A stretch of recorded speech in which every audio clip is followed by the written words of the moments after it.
সময় এসেছে ঘরে ফেরার, সময় এসেছে জয় শ্রীরাম ধ্বনির গুণগান করার। জয় শ্রীরাম, জয় শ্রীরাম, জয় শ্রীরাম, জয় শ্রীরাম, জয় জয় শ্রীরাম। তো এটা শুনলেন, মানে 100 টাকাতে, পার হেড 100 টাকাতেও আপনি থাকতে পারবেন।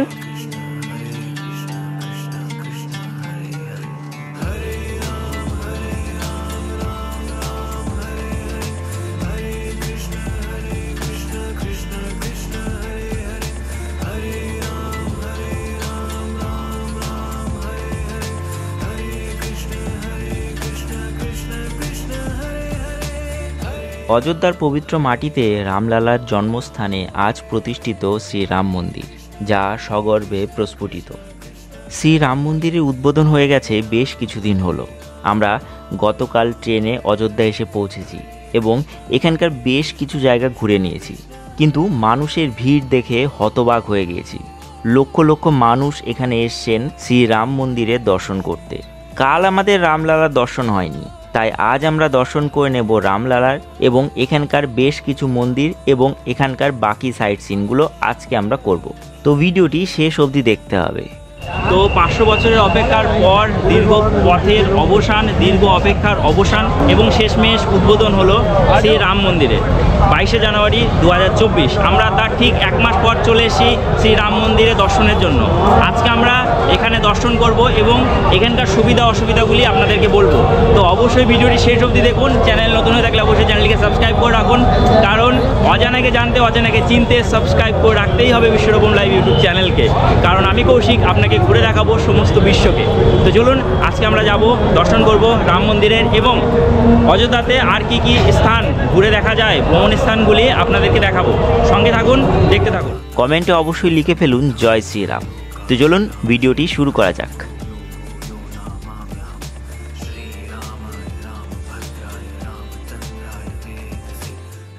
ডে 2, আমরা সকালেই বেরিয়ে পড়েছিলাম শ্রীরাম মন্দির দর্শনে। তো জয় শ্রীরাম। আজকে সকাল সকাল আমরা রাম মন্দিরে শ্রীরাম জন্মভূমি দর্শন করতে যাচ্ছি। নতুন রাম মন্দির তৈরি হয়েছে। রাস্তায় মানুষের ঢল দেখুন, মানে লাখো লাখো মানুষ আসছেন কিন্তু রাম মন্দিরে রামলালা দর্শন করতে। তো আমরাও যাচ্ছি সেই দিকে, রাম মন্দিরে রামলালা দর্শন করতে। শ্রীরাম জন্মভূমি যে মন্দির, মানে শ্রীরাম মন্দির, সেই মন্দির কিন্তু সকাল 4টে থেকে রাত 10টা অবধি খোলা থাকে। সকাল 4টায় একটা আরতি হয়, 6টায় একটা আরতি হয় এবং রাত্রেবেলা 8:30টায় একটা আরতি হয়। তো আরতি কিন্তু আপনি ডাইরেক্ট দেখতে পারবেন না, আপনাকে অনলাইনে বুকিং করতে হবে, ঠিক আছে?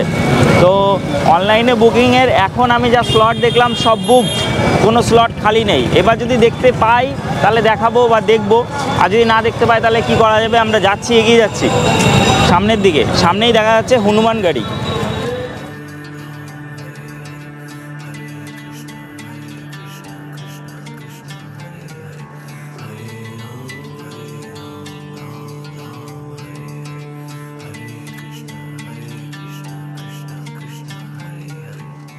মূল রাস্তার গেট থেকে প্রায় 400 মিটার হেঁটে দর্শন করতে হবে রামলালার।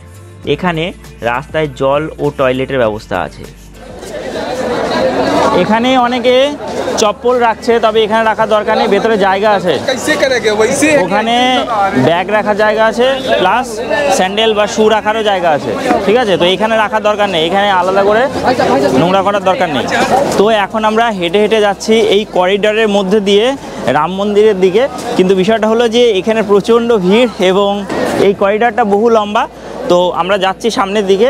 সামনে কিন্তু মোবাইল ক্যামেরা এবং চপ্পল সমস্ত কিছু জমা করে দিতে হবে এবং জমা করে তারপরে ভেতরে ঢুকতে পারবেন, ঠিক আছে? ভেতরে অ্যালাউ নেই এই সমস্ত কিছু। তো আমরা যাব এবং দেখাবো কোথায় আপনার ব্যাগ লাগেজ জমা হবে ক্লক রুমে এবং কোথায় আপনার স্যান্ডেল চটি ওখানে জমা করতে পারবেন। এগুলো সম্পূর্ণটাই ফ্রি, ঠিক আছে? সামনের দিকে আমরা যাচ্ছি, অনেকটা হেঁটে যেতে হচ্ছে। একটা যাওয়ার লাইন, একটা ফেরার লাইন, এই যে দেখুন।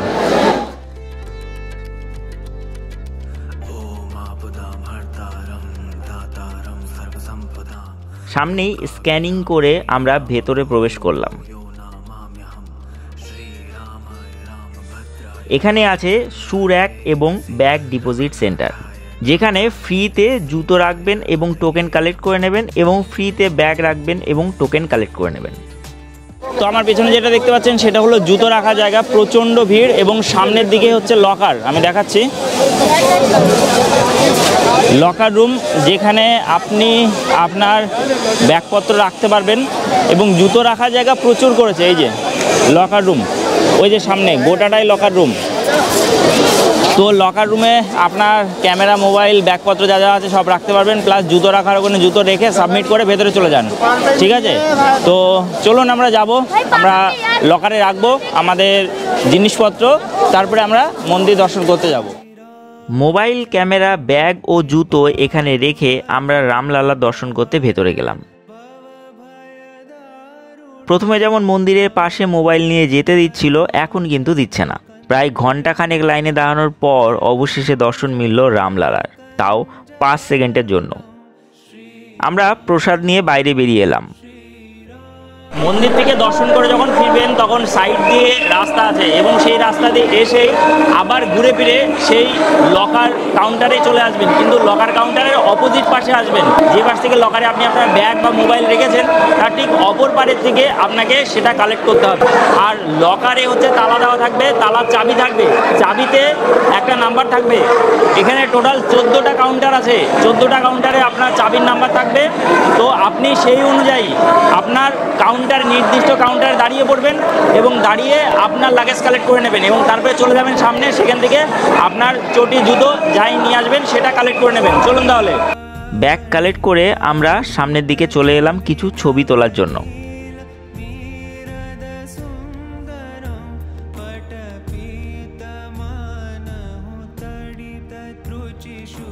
তো আমরা রামলালার দর্শন করে আসলাম। এখানে রাম মন্দিরে যে শ্রীরামের পুজো হয় সেটা রামের বাল্যরূপ।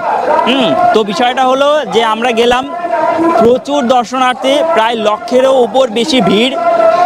আমি বলবো লিটারালি এখন যদি আপনি আসেন, মানে আমি তো এসেছি, আপনি বলবেন যে আমি এমন কেন বলছি, আপনি যদি এখন আসেন তাহলে সুস্থভাবে দর্শন করতে পারবেন না। আমাদের প্রায় 1.5 ঘন্টা সময় লাগলো, জাস্ট 5 সেকেন্ডের জন্য দেখতে পারলাম রামলালাকে। এখানে এখন পুজোর কোনো ব্যবস্থা নেই, মানে পুজোর ব্যবস্থা নেই এই কারণে বলছি কারণ মন্দির কমপ্লিট হয়নি। মন্দির কমপ্লিট হতে এখনও 1-1.5 বছর সময় লাগবে। তো আপনাদেরকে রিকোয়েস্ট করবো যদি আপনারা 1-1.5 বছর পরে আসেন তাহলে খুব সুস্থভাবে ভালোভাবে মন্দির দর্শন করতে পারবেন। তাছাড়া এখানে অসম্ভব বিষয়, মানে সারা দেশ থেকে মানুষ ছুটছে, এখানে মানুষ আসছে, মানুষের অঢেল ভিড়। তো এখানে যদি আসতে চান তাহলে আমি বলবো কিছুদিন পরে আসুন, তাহলে সুস্থভাবে দর্শন করতে পারবেন। এখানে সকাল, দিন, রাত, দুপুর কোনো সময় ফাঁকা নেই। ভেতরে আপনার ঘড়ি অ্যালাউ করছে, বেল্ট অ্যালাউ করছে, পার্স অ্যালাউ করছে, সিগারেট, বিড়ি এইগুলো, তারপরে মানে পেন, এইগুলো কোনো কিছু অ্যালাউ করছে না। ওখানে সব কিছু ফেলে যেতে হচ্ছে। আর এখানে লকার রুমে ফ্রিতে সমস্ত কিছু জমা করতে পারবেন, জমা করে তারপরে ভেতরে ঢুকতে পারবেন। তো এখানে 1.5 থেকে 2 ঘন্টা সময় লাগবে, আমাদের 1.5 ঘন্টা সময় লেগেছে একদম পুরো এক্স্যাক্টলি, কারণ এখানে এসে ভেতরে গিয়ে 5 সেকেন্ড সময় পাবেন দর্শন করার। এবং তার আশেপাশে এই যে মন্দিরটা তৈরি, এটা হচ্ছে গ্রানাইট পাথর দিয়ে তৈরি, 23,000 গ্রানাইট পাথর দিয়ে তৈরি হয়েছে এই মন্দির, এবং মন্দির এখনো কমপ্লিট হয়নি। মন্দিরের আশেপাশে আরও প্রায় 13টা মন্দির তৈরি হবে, ঠিক আছে, সেগুলো কাজ চলছে। এখন থেকে 1-1.5 বছর পরে আসলেই আপনি সঠিকভাবে ঠিকঠাক মতো দর্শন করতে পারবেন। তো এখানে অবশ্যই আপনারা দর্শন করতে পারেন, আমি দেখালাম। এবং ভেতরে ক্যামেরা, মোবাইল কোনো কিছু অ্যালাউ নেই। এবং যখন শুরু হয়েছিল মন্দির তখন যে ভিড় ছিল তার থেকে 10 গুণ বেশি ভিড় এখন। তো চেষ্টা করুন 6 মাস বা 1 বছর পরে আসার, তাহলে আপনাদের জন্য শ্রেয়। না হলে খুব শান্তিপূর্ণভাবে আপনি দর্শন করতে পারবেন না। ভেতরে আপনার ক্যামেরা, মোবাইল অ্যালাউ নেই, শুধু ঘড়ি, বেল্ট এবং পার্স অ্যালাউ আছে, আর কোনো কিছু অ্যালাউ নেই। আমি চশমা পরেও গেছিলাম। আর ফেরার সময় আপনাকে দেওয়া হবে প্রসাদ, একটা করে প্রসাদ দেওয়া হবে। এটাতে নকুল দানা আছে, এটা বাড়িতে নিয়ে যেতে পারবেন, বাড়িতে গিয়ে সকলকে দান করতে পারবেন। অনেকগুলো নকুল দানা আছে এর মধ্যে। তো আমরা ওখান থেকে বেরোলাম এবং জুতো কালেক্ট করলাম। এবার আমরা এখান থেকে বেরিয়ে যাব হনুমানগড়ির দিকে, সেখানে যাব, সেখানে গিয়ে দর্শন করে কনক ভবন এবং দশরথ মহল এগুলো দর্শন করব আজকে দিনের বেলা। চলুন তাহলে যাওয়া যাক। বহু দূর থেকে, বহু দেশ থেকে বিভিন্ন মানুষ, বাচ্চা থেকে বয়স্ক সকলেই এসেছেন এই রামলালা দর্শনে। এখানকার মাটি আবারও পবিত্র হয়ে উঠেছে এবং সেজে উঠেছে উৎসবের আনন্দে। মানুষের ঢল দেখে তা লক্ষ্য করা যাচ্ছে। এখানে ভেতরে 2টো লাইন আছে, একটা ছেলেদের লাইন, একটা মেয়েদের লাইন। তবে আপনি যদি আপনার ওয়াইফের সাথে আসেন বা ফ্যামিলি যদি কোনো মহিলা থাকে তাহলে কিন্তু একদম পুরো রাম মন্দির অবধি মানে রামলালা দর্শন অবধি আপনারা কিন্তু একসাথে যেতে পারবে না, দুটো আলাদা লাইন, ছেলেরা আলাদা দর্শন করবেন, মেয়েরা মহিলারা আলাদা দর্শন করবেন। তো এরকম দুটো আলাদা লাইন করা আছে, দুটো নয় অনেক লাইন করা আছে, অনেক জায়গায় স্ক্যানিংয়ের ব্যবস্থা করা আছে, ঠিক আছে। তো ওই স্ক্যানিং হয়ে হয়ে আপনাকে ভেতরে যেতে হবে এবং যে জিনিসগুলো বারণ করলাম সেই জিনিসগুলো নেবেন না, না হলে অসুবিধা হয়ে যাবে। কারণ মন্দির কমপ্লিট হতে আমার মনে হচ্ছে এখনো 1-1.5 বছর সময় লাগবে, এর আগে মন্দির কমপ্লিট হওয়া সম্ভব নয়। আর শুধু এটা নয়, এর সাথে সাথে 13টা মন্দির আশেপাশে তৈরি হবে এবং এখনও কাজ চলছে, কাজ কমপ্লিট হয়নি। তো আমি বলবো এখন থেকে 1-1.5 বছর পরে আসুন খুব সুন্দরভাবে দর্শন করার জন্য। এখন আসলে এই ক্যাওয়াজের মধ্যে আপনাকে পড়তে হবে, ঠিক আছে, মাথায় রাখবেন এটা। কারণ এই ক্যাওয়াজের মধ্যে পড়তে হলে আপনি ভালো করে দর্শন করতে পারবেন না। হ্যাঁ, তো ভালোভাবে দর্শন করতে হলে আপনি কিছুদিন পরে আসুন। আমি এটা মানে মন থেকে বলছি, আমি এখন এসেছি বলে আমি আপনাকে বলছি। যখন মন্দির উদ্বোধন হয়েছিল তখনকার আমি ভিডিও দেখেছি, তখনকার পরিস্থিতি আলাদা ছিল এবং 1 মাস পরে পরিস্থিতি আলাদা। মানে এখন মানে পা ফেলা যাচ্ছে না, পুরো ভারতবর্ষ থেকে লোক এসছে, লক্ষ লক্ষ মানুষ এর সমাগম হয়েছে। আমরা রাম মন্দির দর্শন করে বাইরে চলে এলাম, এগিয়ে গেলাম শ্রী হনুমান গাড়ির দিকে।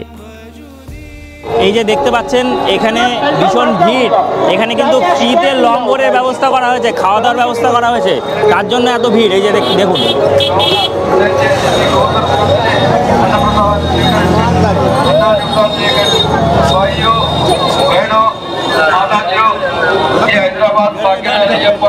ফ্রিতে খাওয়ার ব্যবস্থা করা হয়েছে এখানে। বহু সংস্থার পক্ষ থেকে এখানে খাওয়া দাওয়ার ব্যবস্থা করা হয়েছে। তো বিষয়টা হলো যে আপনি যদি মনে করেন যে রামলালা দর্শন করতে আসবেন, আপনার কাছে পয়সা কড়ি কম আছে, তো খাওয়ার ব্যবস্থাও আছে, কোনো সমস্যা নেই, এখানে খাওয়ারও কোনো অভাব নেই। হ্যাঁ, গরিব থেকে বড়লোক সকলে আসতে পারেন রামলালা দর্শন করতে। তো এখানে খাওয়ার ব্যবস্থা করা হয়েছে এবং 1 মাস হয়ে গেল এখানে কিন্তু চলছে খাওয়া দাওয়া, এখনও মানে এখনও ফ্রি খাওয়া দাওয়া চলছে। তো এখানে আনলিমিটেড খাবার আপনি খেতে পারবেন।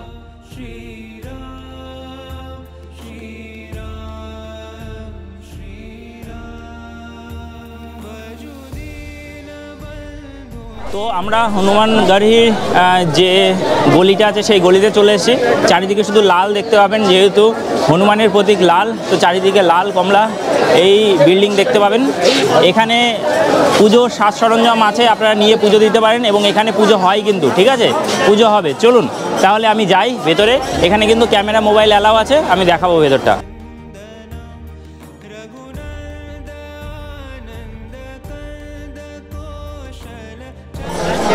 এই যে যেটা দেখতে পাচ্ছেন এটা হলো রাম দরবার। এটা কিন্তু বন্ধ থাকে শুধুমাত্র দীপাবলির দিনই এটা খোলা হয়, কিন্তু এর বাঁ সাইডে আছে হচ্ছে হনুমানগড়ি, আমরা সেই সাইডেই যাব। প্রচণ্ড ভিড়, এখানেও প্রচণ্ড ভিড়, চলুন। সম্রাট বিক্রমাদিত্য এই হনুমানগড়ি স্থাপন করেন। মানা হয় পবনপুত্র হনুমান এই অযোধ্যার রক্ষক হিসাবে এখানে সর্বদাই বিরাজ করেন সবার ওপরে।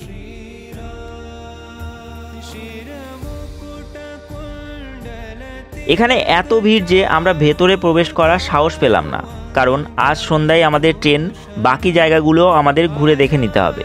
পাশেই আছে দশরথ মহল, সেখানে চলে এলাম। তো এখন আমরা আছি দশরথ মহলে। দশরথ মহল হলো রাজা দশরথের যে রাজ্যসভা পরিচালনা করার জায়গা। এই মহলেই কিন্তু ভাবা হয় যে, আপনি ভাবুন যে এই মহলে হয়তোবা রামলালা ছোটোবেলায় খেলে বেড়াতেন। এখানে ভেতরে কিন্তু দশরথ এবং রাম, সীতা, লক্ষ্মণের কিন্তু প্রতিমূর্তি আছে, আমরা যাব দর্শন করব। কিন্তু এই জায়গাটা অনন্য, অনবদ্য, আপনাদের অবশ্যই আসা উচিত এই দশরথ মহলে। শ্রীরামচন্দ্রের পিতা রাজা দশরথের মহল ছিল এটি, এখানেই শ্রীরাম বর্তমানে পূজিত। গত ভিডিওতে রাতের দশরথ মহল আপনাদেরকে দেখিয়েছি, আজ দিনের দৃশ্য উপভোগ করুন।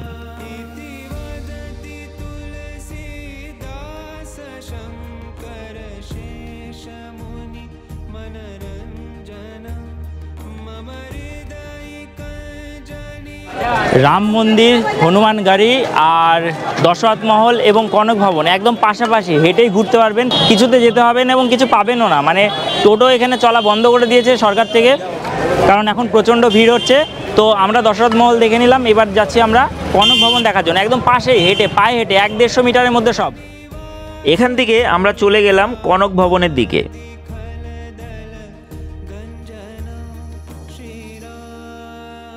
তো এখন আমরা আছি কনক ভবনে। কনক ভবনটা কেন বিখ্যাত? কারণ ভগবান শ্রীরাম ও মাতা সীতার বিবাহের পর কইকেয়ী এই ভবনটা তাদেরকে গিফট করেছিলেন ভগবান শ্রীরামকে এবং মাতা সীতাকে। তারপর কিন্তু তারা তাদের সংসার এখানেই শুরু করেন। এটা হলো কনক ভবন। আমরা যাব কনক ভবনের ভেতরে। কনক ভবনটা দুপুরবেলা বন্ধ থাকে, 4টের সময় আবার খুলবে। তো আমরা ওয়েট করব 4টে অবধি এবং ভেতরে যাব, ভেতরে দর্শন করে নেব এবং আপনাদেরকেও দেখাবো ভেতরটা কেমন। আমি কালকে রাত্রেবেলাও এসেছিলাম কিন্তু ভেতরে যাইনি এবং এখন ভেতরে গিয়ে আপনাদেরকে দেখাবো। ঠিক আছে, চলুন দেখতে থাকুন এবং এনজয় করতে থাকুন। বর্তমানে কনক ভবন বন্ধ, দুপুর 12টা থেকে বিকেল 4টে অবধি বন্ধ থাকে। তাই এখানে আর দেরি না করে খাওয়া দাওয়া সেরে আমরা হোটেলে ফিরলাম এবং ড্রেস চেঞ্জ করে বেরিয়ে চলে গেলাম সরজু নদীর দিকে। রাস্তায় আমরা চলে এলাম এই লতা মঙ্গেশকর চকে।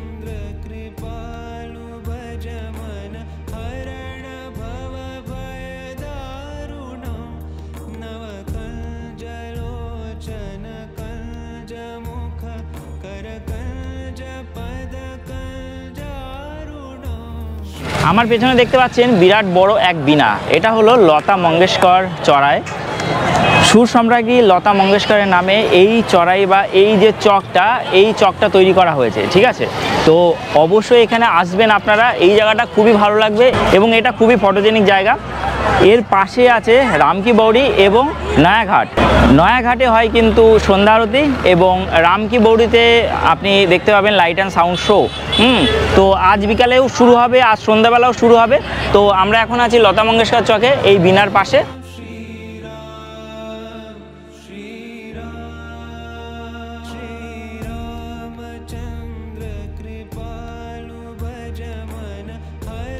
সময় এসেছে ঘরে ফেরার, সময় এসেছে জয় শ্রী রাম ধ্বনির গুণগান করার।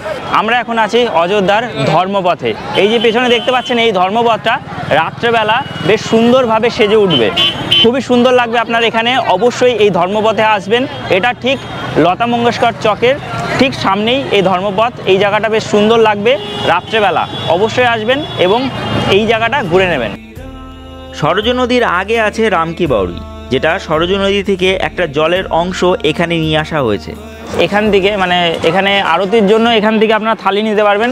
এই যে এত বড় বড় থালি দেখতে পাচ্ছেন, এটা 50 টাকা, এটা 100 টাকা। হ্যাঁ, অনেকটা বড় থালি কিন্তু প্রাইস অনেক কম। তো এখান থেকে আপনারা নিতে পারবেন।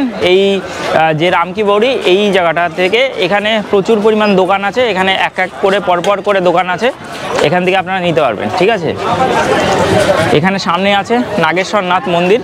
আমরা দেখছি যেতে পারি কিনা, যাই আমরা সামনের দিকে, যেখানে লাইট অ্যান্ড সাউন্ড শো হয় সেটা, সেই জায়গাটায় আমরা চলে এসেছি। এই দেখুন এই জায়গাটায় হয়। এই যে আমার পেছনে দেখতে পাচ্ছেন বড় পর্দা, এই পর্দাটাকে কিন্তু টাঙানো হয় এবং টাঙিয়ে কিন্তু ভগবান শ্রী রামের যে জীবন কাহিনী সেটি কিন্তু সেই রামায়ণটা কিন্তু এখানে বর্ণনা করা হয়। এই পর্দাটা কিন্তু টাঙানো হয়। যদিও কালকে যখন এসেছিলাম তখন কিন্তু পর্দাটা টাঙানো হয়নি, হয়তোবা কোনো প্রবলেম আছে তার জন্য টাঙায়নি। তো এই চূড়ার মাথায় কিন্তু সেই রামায়ণ চলছিল কালকে রাত্রেবেলা।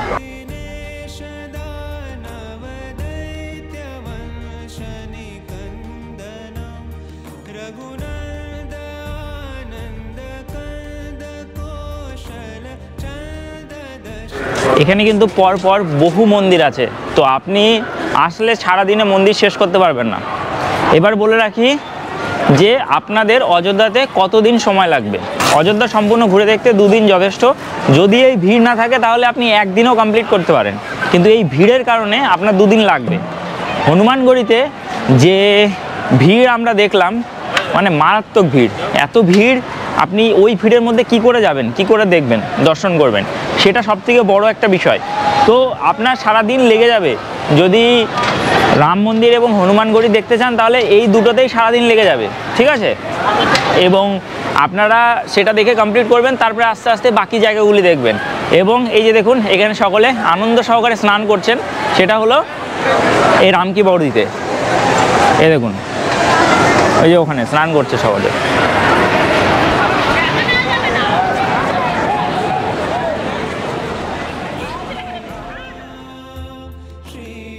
আমরা ধীরে ধীরে হাঁটতে হাঁটতে সরজু নদীর দিকে এগোলাম।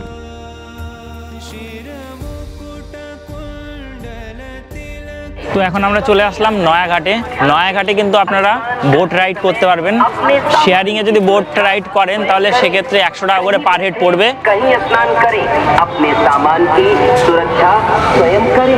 তো বোট রাইড যদি করেন তাহলে পার হেড 100 টাকা করে পড়বে শেয়ারিংয়ে, ঠিক আছে। ওই যে নিচে দেখতে পাচ্ছেন একটার পর একটা সুন্দর সুন্দর বোট নিচে রাখা রয়েছে। আপনারা যদি চান তাহলে সেই বোটে করে রাইড করতে পারেন, ঠিক আছে। এই যে আমার সামনে দেখতে পাচ্ছেন নয়াঘাট, এই নয়াঘাটে কিন্তু বোট রাইড হয়ে থাকে। তো আপনারা যদি চান যে এখানে বোট রাইড করবেন তাহলে 100 টাকা করে লাগবে পার হেড। শেয়ারিং বেসিসে আপনার বোট রাইড করিয়ে নিয়ে যাবে। কতদূর থেকে কতদূর করাবে চলুন দেখে নিই। আজকে একটু বোট রাইড করে নিই, চলুন তাহলে।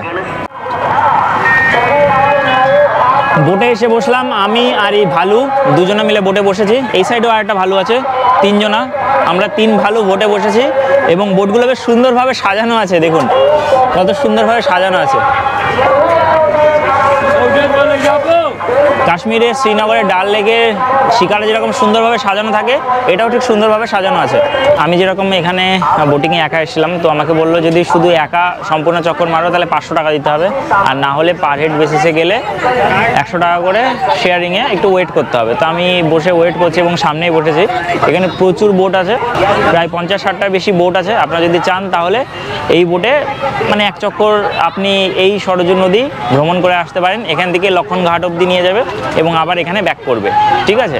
তো চলি একটু বোট রাইড করি। এসছি যখন অযোধ্যাতে একটু বোট রাইড করি, জয় সিয়ারাম বলে, জয় শ্রীরাম বলে। চলুন তাহলে। আমি আজ বোট রাইড করে নিলাম এই সরজু নদীতে। গরমে বেশ ঠান্ডার আভাস, দুর্দান্ত সুন্দর ছিল এই বোট রাইড। জয় শ্রীরাম। সরজু নদীতে এই বোট রাইডটা মাস্ট, অবশ্যই খুব ভালো লাগবে। আপনারা অবশ্যই করতে পারেন, 100 টাকা যাবে কিন্তু ভালো লাগবে।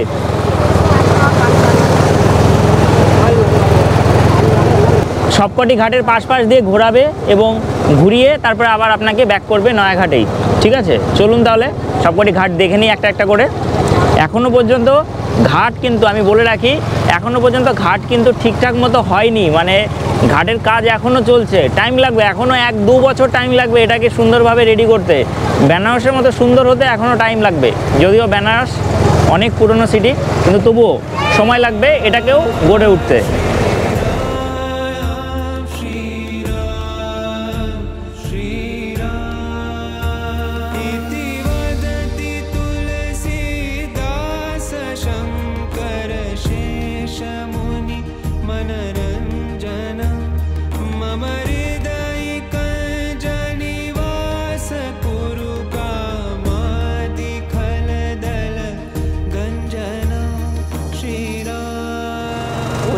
ওই সাইডে দেখতে পাচ্ছেন ওটা সরজু সেতু, সরজু নদীর ওপরে সরজু সেতু। দুর্দান্ত সুন্দর লাগছে, এই ঠান্ডা স্নিগ্ধ হাওয়া মনটাকে একদম আনন্দ ঘন করে দিচ্ছে। দারুণ লাগছে, দারুণ লাগছে।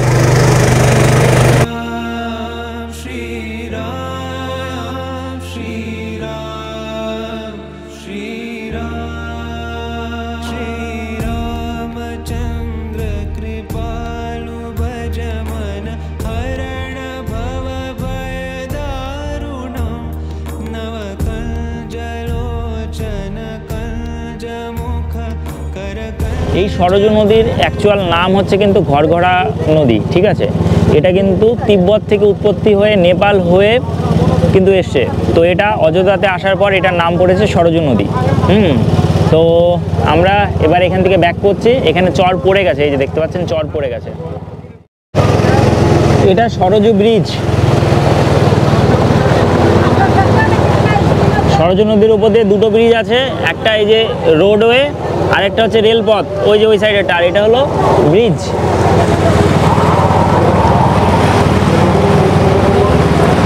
বোট রাইডের মতোই বেরিয়েছে, মানে ঘাটে দাঁত দিয়ে নিচ্ছে না, এরা একটু দূর দিয়েই নিয়ে যাচ্ছে, মানে বোট রাইড করাচ্ছে, রাইডের মতোই বেরিয়েছে। আমরা একদম নদীর মাঝখান দিয়ে যাচ্ছি এবং ওই পারে যে ঘাটটা দেখা যাচ্ছে সেটা হলো তুলসীদাস ঘাট। এই যে দেখুন, এটাতে বেশ ভিড় আছে, এই তুলসীদাস ঘাটে ভীষণ ভিড় আছে, কিন্তু এই পর্যন্তই ঘোরাবে, মানে এই যে রেল সেতুর এখান দিয়েই ঘুরিয়ে নিয়ে আমাদের চলে যাচ্ছে, ব্যাস এখানেই শেষ। ওই যে তুলসীদাস ঘাটের কাছে আমরা যাচ্ছি, আর ওই সাইডে আছে শ্মশান, এটা তুলসীদাস ঘাট। তো রাইডটা মোটামুটি 20-25 মিনিটের, আমি ভেবেছিলাম যে 10-15 মিনিটের হবে, কিন্তু 20-25 মিনিটের রাইড। হ্যাঁ ঠিক আছে, চলুন। এখানে কিন্তু সন্ধ্যা আরতি হয়ে থাকে, একে বলে নয়াঘাট। এই সন্ধ্যা আরতি আমি গত পর্বেই দেখিয়েছিলাম, আপনারা চাইলে ভিডিও ডেসক্রিপশন বক্স চেক করে দেখে নিতে পারেন। এই যে দেখতে পাচ্ছেন, এটা হলো নয়াঘাটে আরতির জায়গা। 5টা বেদিতে আরতি হয়। এখানে সন্ধেবেলা শুরু হবে আরতি 6:30 থেকে। তবে আপনারা এখানে 5টার মধ্যে চলে আসবেন, না হলে জায়গা পাবেন না। এই সামনের দিকে এখানে বসার জন্য জায়গা আছে, বসার জন্য জায়গা নিতে 5টার সময় চলে আসবেন, না হলে 6:30টায় সময় পাবেন না। কারণ এখানে যে আলোটা আছে, এই আলোটা এতটা ডিস্টার্ব করবে নিচে বসলে, মানে সামনের দিকে তো বসতে দেবে না, এই সাইডে দাঁড়ালে আপনি দেখতে পাবেন না ভালোভাবে। তো হয় এই উপরে বসবেন, উপরে বসলে সুন্দরভাবে দেখতে পাবেন আরতি। এখান থেকে আমরা চলে এলাম রামকি বাউরিতে। এখানে কিন্তু সন্ধ্যার পরে লাইট অ্যান্ড সাউন্ড শো হয়, যেটিও আমি গত ভিডিওতে দেখিয়েছি। আপনি চাইলে ভিডিও ডেসক্রিপশন থেকে সেই ভিডিওটি দেখে নিতে পারেন। এই যে এটা হলো রামকি বাউরি ঘাট। 2 ঘাট দিয়ে আপনারা আসতে পারবেন, স্নান করতে পারবেন, মানে 2 পাশ দিয়ে নামতে পারবেন, কোনো সমস্যা নেই। কারণ এখানে হাইট বেশি না, হাঁটু সমান জল। এই যে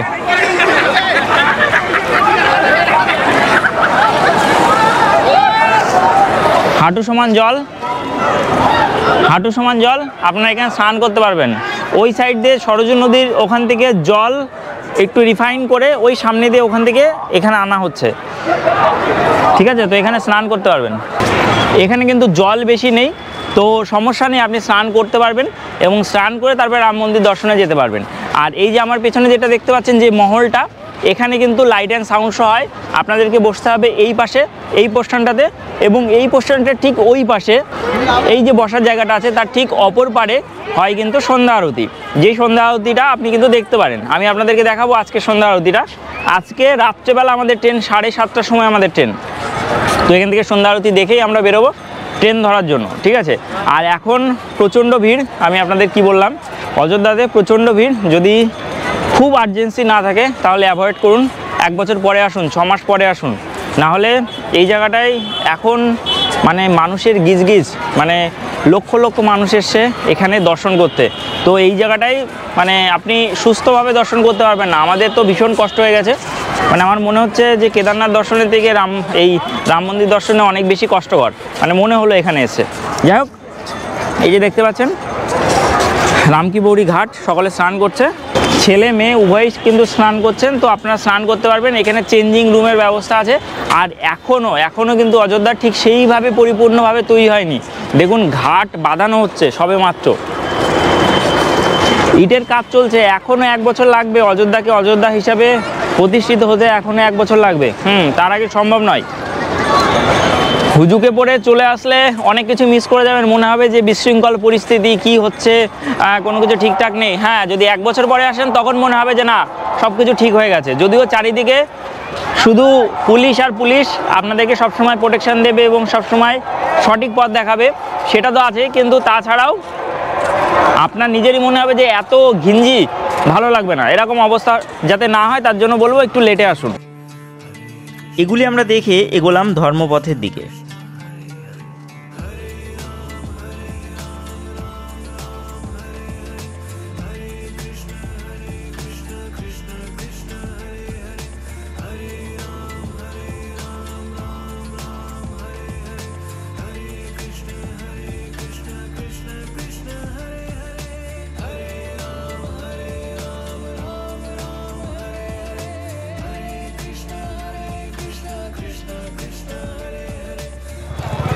অযোধ্যাতে আছি 2 দিন, না হলেও 100 জনের উপরে লোক আমাকে জিজ্ঞেস করেছে ব্লগিং কোন চ্যানেল, কোন ভাষা ইত্যাদি।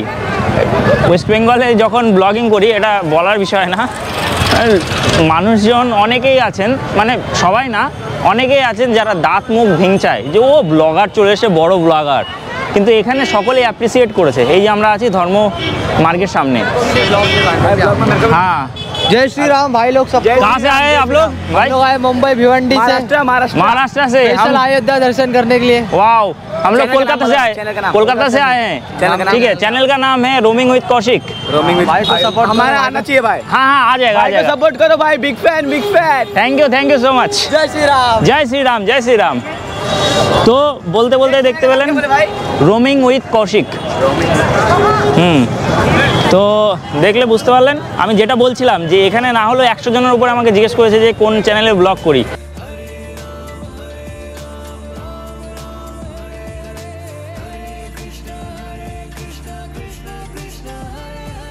অযোধ্যাতে একটা জিনিস আপনার ভালো লাগবে, সেটা হলো যে কোনো জায়গায় যে কোনো ইন্ডিকেশন মার্কের সামনে আপনার লেখা আছে, আপনার যখন লেখা থাকবে সেটা হলো ভারতবর্ষের যে 22টা অফিসিয়াল ল্যাঙ্গুয়েজ আছে সেই 22টা অফিসিয়াল ল্যাঙ্গুয়েজে লেখা থাকবে। দেখুন এখানে লেখা আছে 11টা ল্যাঙ্গুয়েজে, বাংলা সহ, দ্বিতীয়টা বাংলা ও প্রথমটা অসমিয়া, তারপর এটা বাংলা, এখানে 11টা ল্যাঙ্গুয়েজ।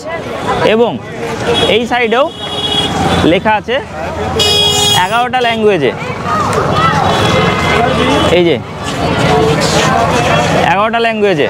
তো বক্তব্য একটাই যে ভারতবর্ষের কোনো ন্যাশনাল ল্যাঙ্গুয়েজ নেই, ভারতবর্ষে অফিসিয়াল ল্যাঙ্গুয়েজ আছে ইংলিশ এবং হিন্দি, এবং বাকি 22টা ল্যাঙ্গুয়েজকে এখানে মান্যতা দেওয়া হয়েছে এবং এখানে তার প্রতিকৃতি দেখতে পাওয়া যায়। ঠিক আছে, তো এটা আমার বেশ ভালো লাগলো এবং সব জায়গাতে, শুধু একটা জায়গাতে না, সব জায়গাতে যেখানে যেখানে বোর্ড করা আছে সব জায়গাতে এটা করা আছে। এখানে আমাদের ঘুরতে ঘুরতে 4টে বেজে গেল, তাই ভাবলাম কনক ভবনটা আরেকবার ঘুরে আসি। এখানে এই লতা মঙ্গেশকর চক থেকে এই হনুমানগড়ির আগে অবধি 200 মিটার আগে অবধি, মানে 1 কিলোমিটার বেসিক্যালি রাস্তা। আপনি টোটো করে যেতে পারবেন। টোটোর যা অবস্থা, মানে যেতে দিচ্ছে না যদিও প্রশাসন থেকে, তবে এতটা রাস্তা, মানে 1 কিলোমিটার রাস্তা আপনি ব্যাগপত্র নিয়ে অনেকটাই হাঁটা। যদি শুধু হাঁটেন সেক্ষেত্রে ব্যাপার আলাদা, তো 100 টাকা নিচ্ছে, দুজন গেলেও 100 টাকা, যদি শেয়ারিংয়ে যান তখন 20 টাকা করে, তাছাড়া 100 টাকা ফুল টোটো রিজার্ভ করলে। এটা হচ্ছে শ্রী যুগল মধুরী কুঞ্জ।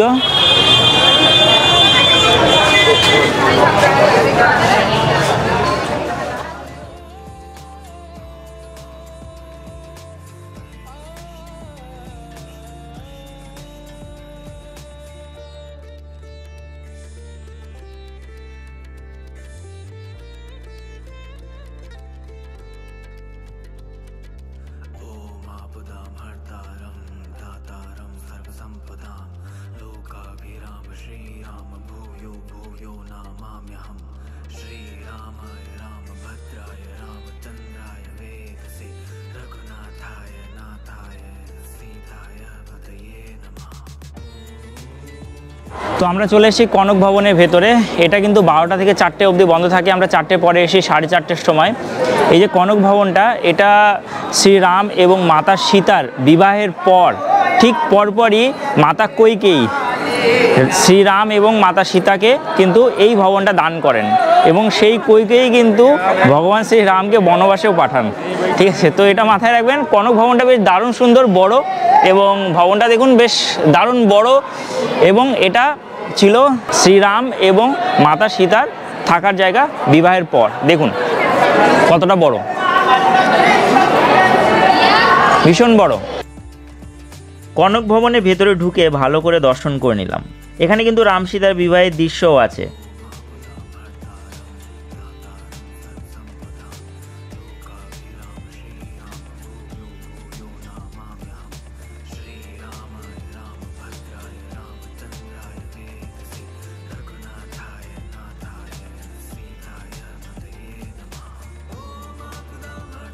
তো কনক ভবন সত্যি খুব ভালো লাগলো আমাদের, এবং এখানে ভগবান শ্রীরাম এবং মাতা সীতার বিবাহের পর তারা কিন্তু এখানে অবস্থান করেছিলেন বেশ কিছুদিন। তারপরে কিন্তু সেই কৈকেয়ী, যিনি এই কনক ভবন গিফট করেছিলেন ভগবান শ্রীরামকে, তিনি কিন্তু দশরথকে তার বচন দিয়ে ভগবান শ্রীরামকে 14 বছরের জন্য কিন্তু বনবাস পাঠান। ঠিক আছে, তো আমরা সেই জায়গায় রয়েছি, জায়গাটা বেশ ভালোই লাগছে, এবং সেই পুরনো মহল, সেই পুরনো বিষয় আশয় দেখতে খুবই ভালো লাগছে। আপনাদের এখানে অবশ্যই আসা উচিত এবং দর্শন করা উচিত। চলুন, জয় শ্রীরাম। আমরা এখান থেকে এগোলাম হনুমানগড়ির দিকে। অযোধ্যাতে মোটামুটি সমস্ত জায়গায় আজ আমাদের ঘোরা কমপ্লিট। শুধু হনুমানগড়ির ভেতরে আমরা প্রবেশ করতে পারিনি প্রচণ্ড ভিড়ের কারণে। আপনারা চেষ্টা করবেন রাতের দিকে হনুমানগড়িটা দেখে নিতে এবং পরের দিন সকালবেলা রামলালা দর্শন করতে। এর পাশ দিয়ে ডান পাশ দিয়ে রাস্তা আছে রাম মন্দির যাওয়ার। তো আপনি যদি মনে করেন যে এখান থেকে রাম মন্দির যাবেন, তাহলে এখান থেকেও রাম মন্দির যেতে পারেন, এই যে এখান থেকে রাস্তা আছে। তো অযোধ্যা ধাম থেকে এখন আমাদের ফেরার পালা, আমরা এখন ফিরছি।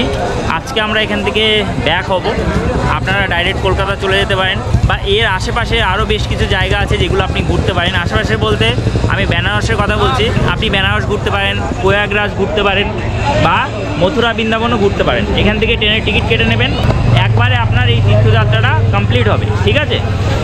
তো আপনারা এইভাবে ঘুরেও টোটাল ট্যুর প্ল্যানেও করতে পারেন। আমরা এখন এখান থেকে যাব মথুরা বৃন্দাবন, কারণ আমরা ঠিক করেছি যে রাম মন্দিরের পাশাপাশি আমরা ভগবান শ্রীকৃষ্ণের জন্মস্থানও ঘুরে দেখব।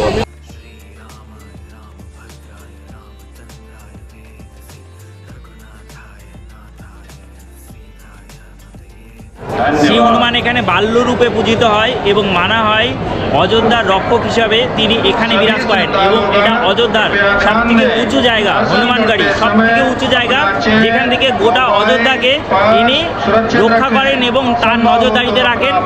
জয় বজরংবলী, জয় বজরংবলীর জয়।